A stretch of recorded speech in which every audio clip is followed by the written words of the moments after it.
So Frank, can you give me a description? What is provocative therapy? Yes, I can.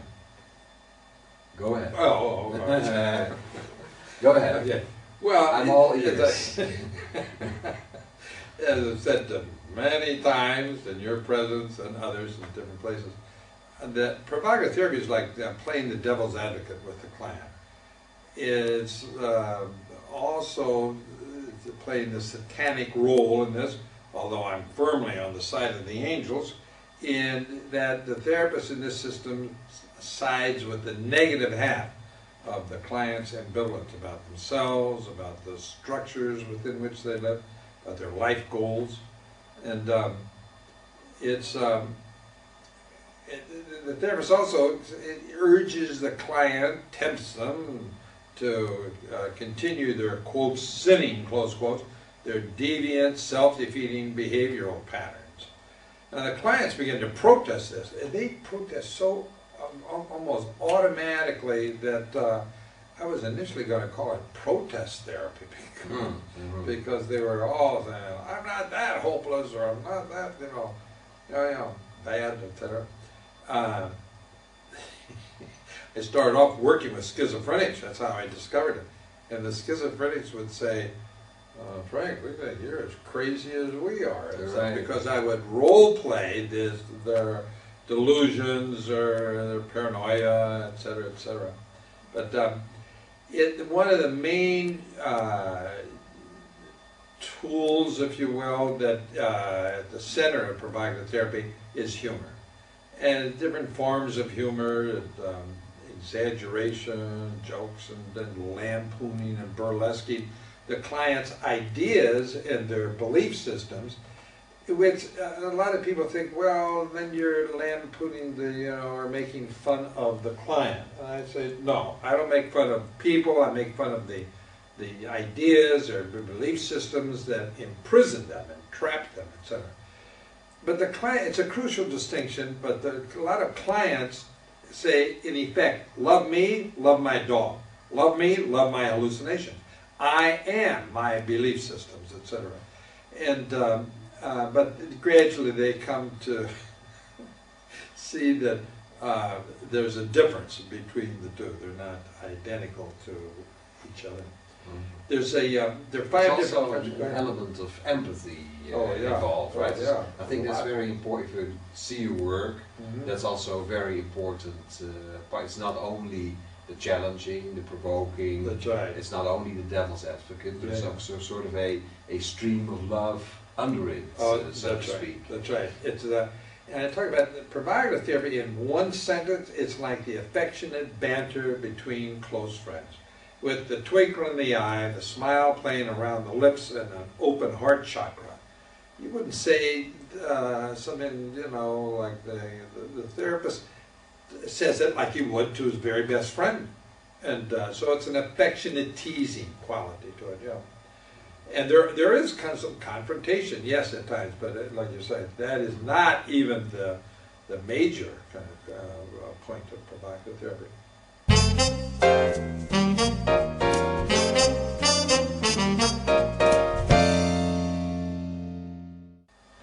There are, in this process as it evolved, and after I discovered this back in July 1963, there were a number of recurrent behaviors that began to come up with all these hospitalized patients initially, and then later in my private practice and so.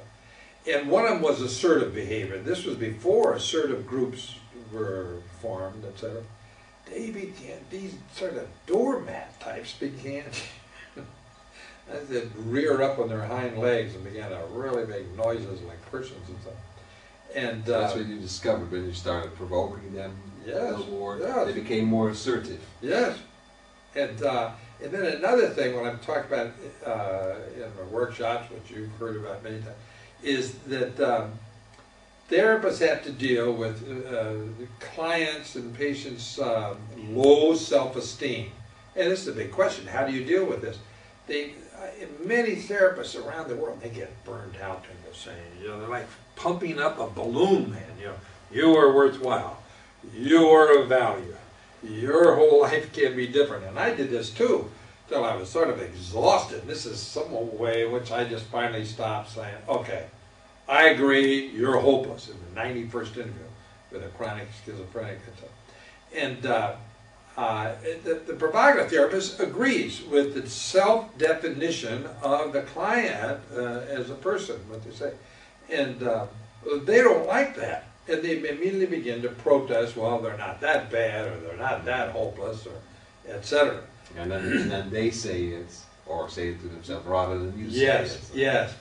yeah. And told many therapists around the world, I mean, you can say it till you are blue in the face, we say.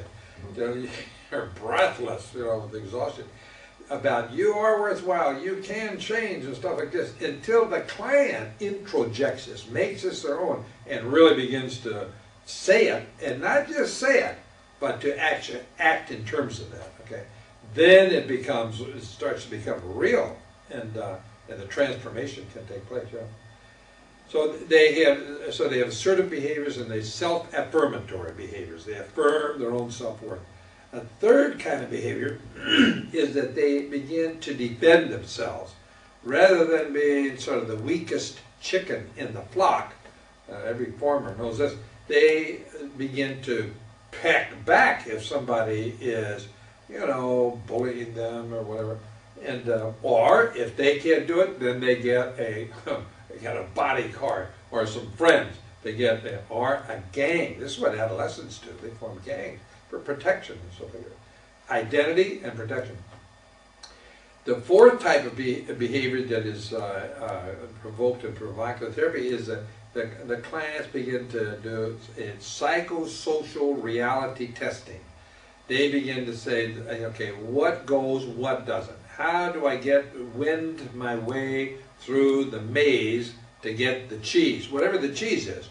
A raise in salary, make new friends, learn a new skill, whether it's playing the piano, sport, whatever. What does it cost? How much do I have to put? What kind of effort do I have to put into this?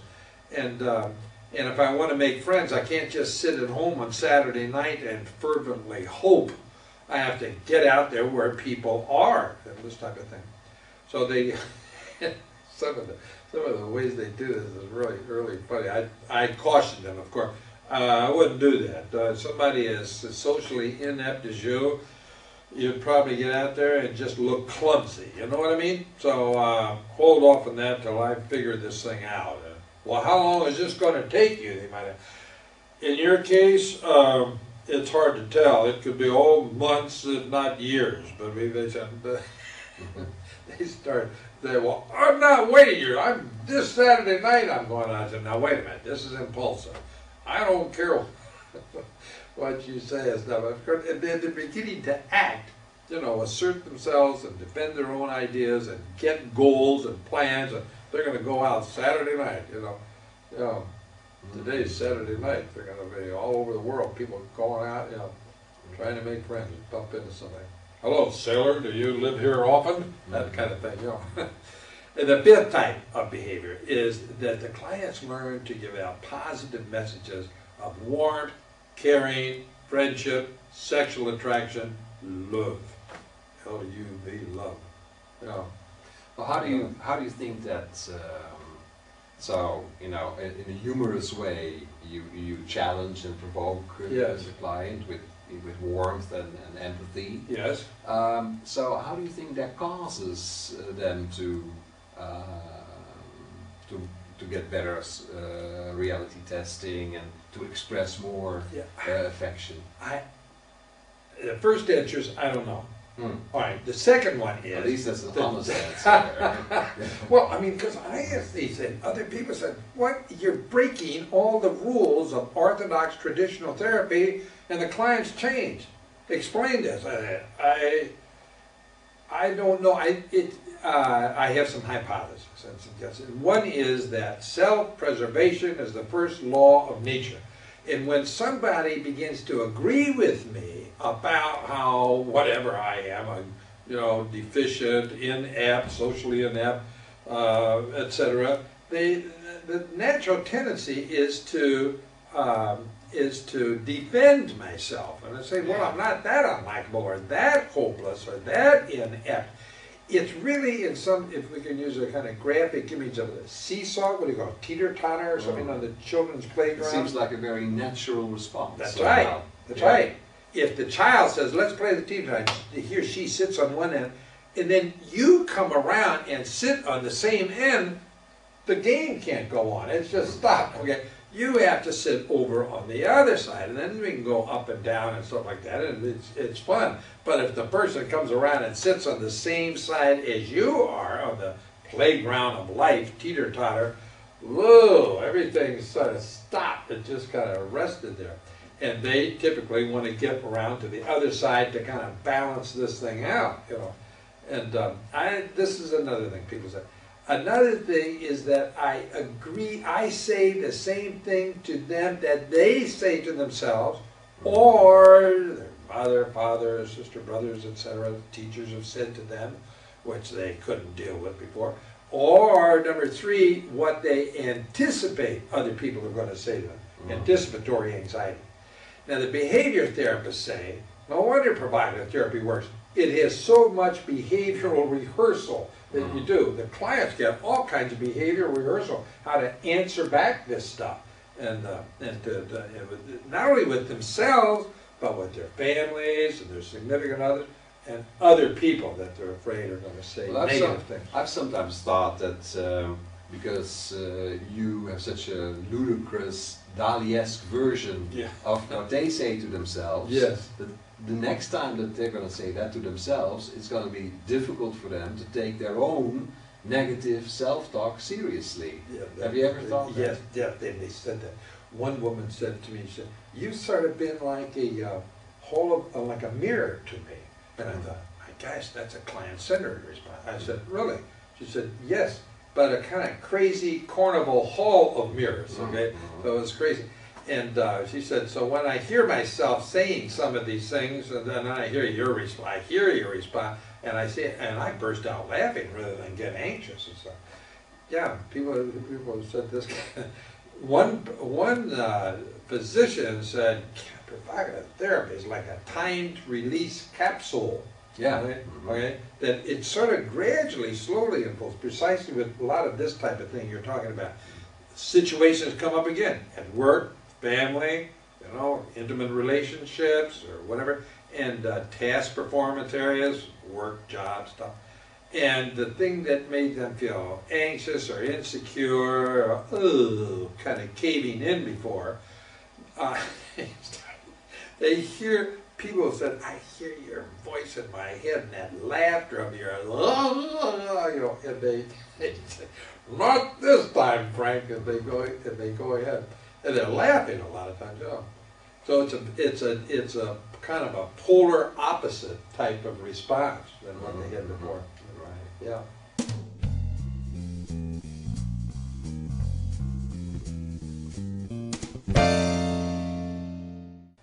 So when we teach provocative coaching, we usually call it provocative coaching. It's basically the same as provocative therapy.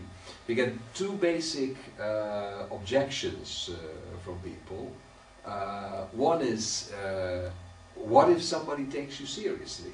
So you say they're worthless, and people in the audience are often afraid that if they say that to somebody, they will take them seriously, and now they have this problem that even this well-respected coach or therapist also officially has certified them as worthless. The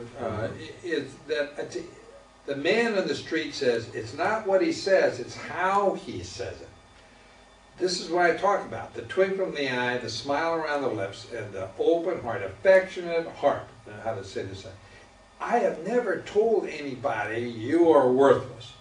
I may say, well, all right, to use your own words, you just aren't worth much at all. All right, now it takes a lot of men, long hours of therapy to ride with this. You, first session. Now this is not necessarily a good prognostic sign, but nonetheless. And the guys, it's amazing how you can get somebody laughing at the very thing that was the most horrible thoughts that they had late at night all by themselves, yeah, etc. But it can, because it's sort of externalized. I sort of externalize their own internal dialogue. But it's sort of slightly off key, you know, in terms of the music kind of thing. The lyrics aren't quite the way they said it to themselves. The facial expressions certainly don't match his own when he's thinking this, because I do a kind of larger than life type of thing. It's a clown, really, type, if you will. My logo is this jester, upside down jester, you know, with the tragic and the comic man.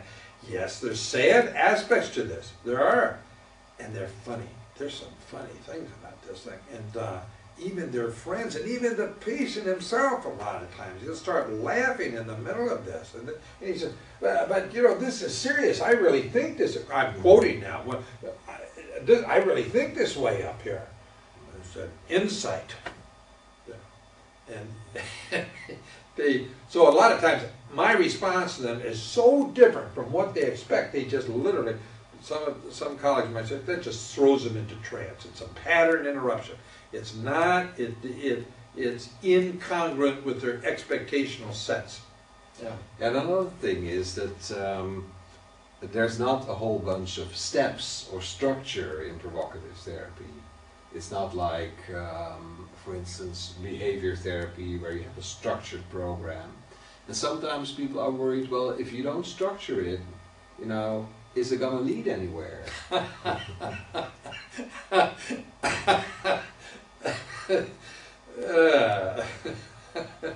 Well, when the client leaves, okay, your office, okay, whether you're a behavior therapist, psychoanalytic, client center, provocative therapist, whatever, who's going to structure it for him out there? The world, etc., out there. You know, and if he's one of the things that behavior therapists like to do is say, okay, if you start ruminating like this, you get up out of bed at 3 o'clock in the morning, you start cleaning the whole bathroom with a toothbrush or something like that, right? Okay, so if you're a behavior therapist client and you leave your therapist and you start getting these rumination about, you know, oh, I'm worthless stuff right then. What do? Whip your toothbrush out and start scrubbing the walls of the first public building you pass or something? Who's going to structure it for him? You will.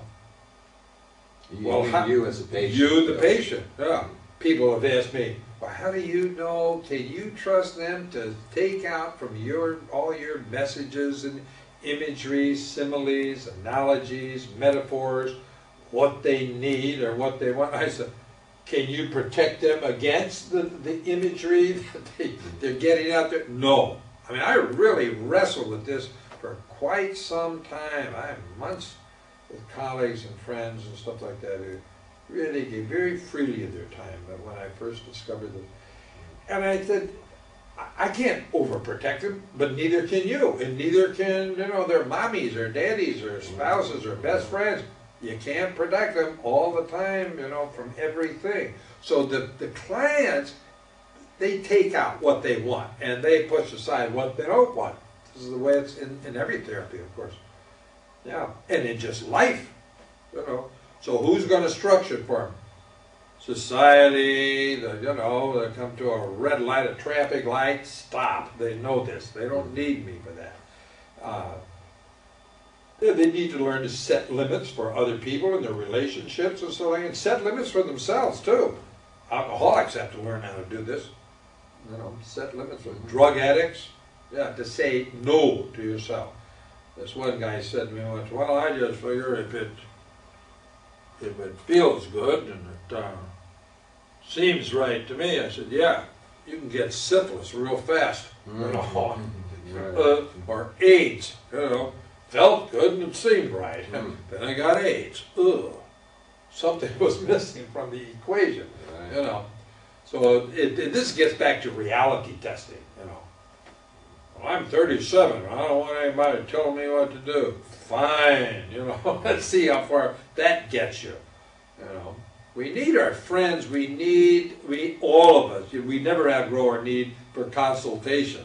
therapist is just a consultant you see on Tuesday morning at 11 or something. Yeah. But they learn. They learn so to be more open to and asking for advice from their buddies. What do you think about this? Etc. Yeah. Okay.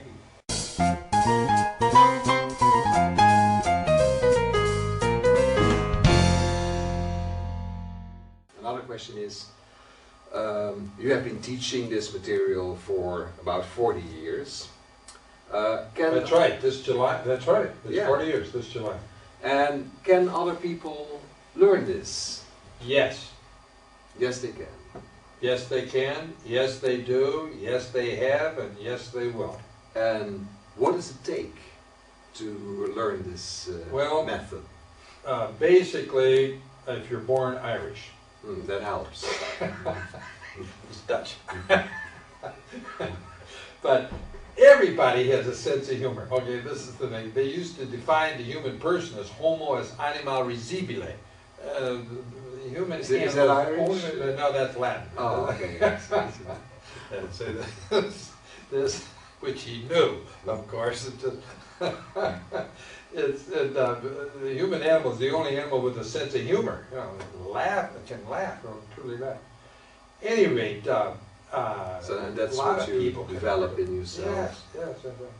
And a lot of people, if you listen, I say, the last time you were talking with your friends, right, to celebrate, and having a couple of beers, glass of wine, you know, and maybe you had the giggles that night. Everything seemed sort of funny, and you were just laughing. You didn't compose your responses. You weren't, you know, gritting your teeth with huge effort to do it. It just spontaneously came. You just blurted out whatever came to your mind. And a lot of times it was funny, sometimes it wasn't. Somebody said, ugh, that needs a little reworking, you know, or whatever. Even that was sort of funny. Anyway, it's almost it didn't matter what the hell the content was that you were talking about. We just enjoyed being with each other. Yeah. And we were laughing, it was just this good fellowship, and it was camaraderie. Yeah. And that's what you need basically to do provocative. That sense of humor, yes. And, you know, being able to laugh and be with your friends in a certain way. And help the client begin to laugh at some of the numbers. Because there really are some ridiculous aspects to this. When they do a reductio ad absurdum, they take it to such absurd lengths and stuff. This is one of the things they do, is to do a reduction to absurdity. Even they begin to kind of pull back, say, no. Not even I at my worst. I don't think I'm that bad. This is quotes, quotes, quotes. One woman client said, yeah, patient. Okay. Yeah. Well, thank you for this interview. You're more than welcome. Okay.